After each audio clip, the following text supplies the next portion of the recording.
তো তোমাদের 1 নম্বর ক্লাসে নাউন কি বা কাকে বলে এই সম্পর্কে আলোচনা করেছিলাম।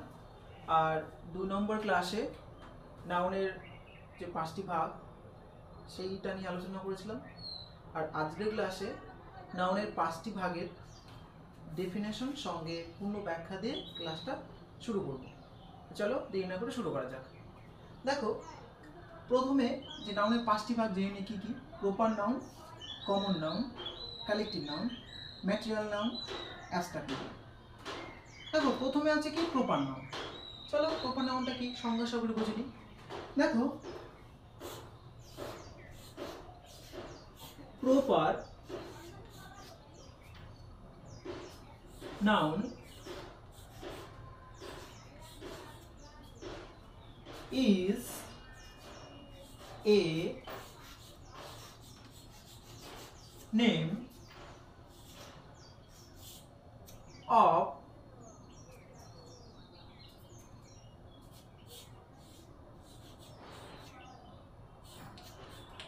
particular or specific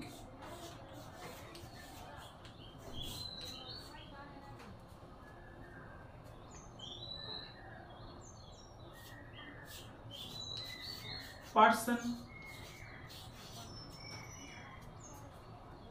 place or thing। বুঝে গেল? অর্থাৎ প্রপার নাউন হলো একটা বিশেষ ব্যক্তির নাম, জায়গার নাম বা কোনো জিনিসের নাম। তো তোমাদের প্রশ্ন রাখতেই পারে, বিশেষ ব্যক্তি বা কি, বিশেষ জায়গায় বা কি, আর বিশেষ জিনিসই বা কি। চলো এক্সাম্পল সহকারে বুঝে নি ব্যাপারটা। দেখো, প্রথমে আছে কি বলেছে, বিশেষ ব্যক্তি, তাই না? চলো বিশেষ ব্যক্তিটা কি। সাপোজ মনে করো এই একজন ব্যক্তি, ওকে, মনে করো এই একজন ব্যক্তি, মনে করো এই একজন ব্যক্তি, আমি এই ব্যক্তির নাম দিলাম রিয়া, ওকে, আর এই ব্যক্তিকে নাম দিলাম সারা। দেখো, এও একজন ব্যক্তি, এই একজন ব্যক্তি, কিন্তু একে চেনার জন্য একটা বিশেষ নাম দিয়েছি রিয়া, ওকে, আর একে চেনার জন্য বিশেষ নাম দিয়েছি সারা। বিশেষ কেন? দেখো, এই ব্যক্তিকে নাম দেওয়া আছে রিয়া, কিন্তু যখন আমি রিয়া বলবো একেই বোঝাবে, কারণ রিয়া দিয়ে একে বিশেষ নাম দেওয়া হয়েছে। আবার যখন সারা বলবো তখন একেই বোঝাবে, কারণ একে একটা স্পেসিফিক নাম দেওয়া হয়েছে, অর্থাৎ বিশেষ নাম দেওয়া হয়েছে বা পার্টিকুলার নেম। সারাকে যখন ডাকবো তখন নিশ্চয়ই রিয়া আসবে না, আর যখন রিয়াকে ডাকবো তখন নিশ্চয়ই সারা আসবে না। তো এটা হলো স্পেসিফিক নেম, অর্থাৎ বিশেষ নাম। তো এমন যদি কোনো নামকে বোঝায় সেটা অবশ্যই প্রপার নাউনের মধ্যে পড়বে, বিশেষ নাম। চলো পরের স্টেপ কি বলেছে, প্লেস। প্লেস, চলো বিশেষ প্লেসটা কি জেনে নিই। মনে করো এ একটা বিশাল বড় পৃথিবী, ওকে, এর মাঝে মনে করো এইখানে মনে করো সাপোজ এটা মনে করো ইন্ডিয়া, এটা কি ইন্ডিয়া, ওকে, আবার মনে করো এইখানে সাপোজ মনে করো ইংল্যান্ড,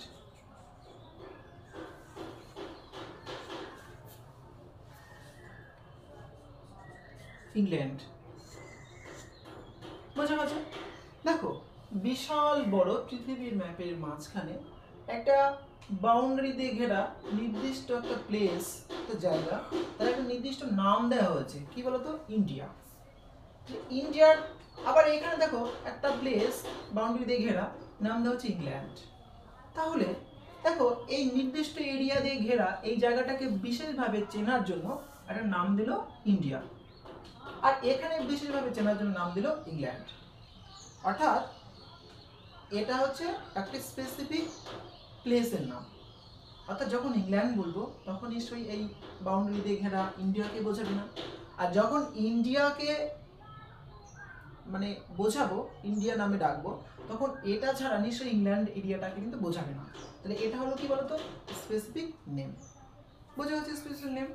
দেখো শুধু ইন্ডিয়া নয়, ইন্ডিয়ার মাঝে যে আবার এক্সট্রা আলাদা আলাদা ছোট্ট ছোট্ট যে রাজ্যগুলো আছে, বা রাজ্যের মধ্যে যে ছোট ছোট স্থানগুলো আছে, বা তার থেকে ছোট ছোট জেলাগুলো আছে, ওই প্রত্যেকটা কিন্তু স্পেসিফিক নেমকেই বোঝাবে।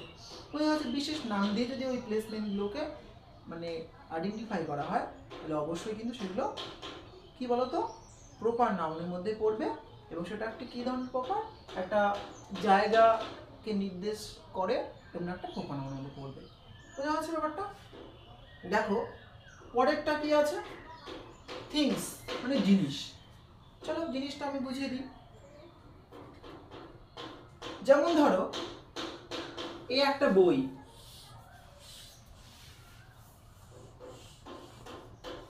সাপোজ মনে করি একটা বই। আবার ধরো এমন একটা বই নিলাম, একটা বই নিলাম, মনে করো এই বইটাকে মনে করো আমি নাম দিলাম গীতাঞ্জলি।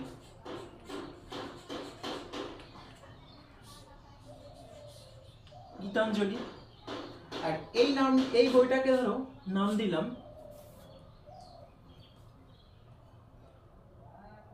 মনে করো এই বইটাকে নাম দিলাম রামায়ণ, সাপোজ মনে করো রামায়ণ।